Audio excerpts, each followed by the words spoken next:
মা, আমি আমার একটা ফ্রেন্ডের বার্থডে পার্টিতে যাব। কখন বাড়ি ফিরবে বৌমা? ওই তাও 12টা-1টা বাজবে।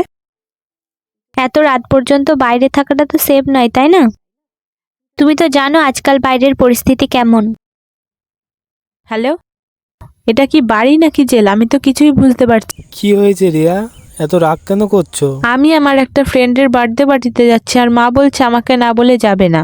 ঠিক আছে, মাকে দাও ফোনটা। হ্যাঁ বাবু বল। এটা আবার কি নাটক মা? আমি এরকম কিছু বলিনি। আমি শুধু বলেছি যে এত রাত পর্যন্ত বাইরে একা থাকবে, তাই যেন তোকে সাথে করে নিয়ে যাই। আচ্ছা, তার মানে ও মিথ্যে কথা বলছে? তোর কি মনে হচ্ছে আমি মিথ্যে কথা বলছি? দেখো মা, শুধু শুধু ঝামেলা করো না। বাবু বাবু আমার কথাটা তো শোন। কি লাভ হলো তোমার মিথ্যে কথা বলে?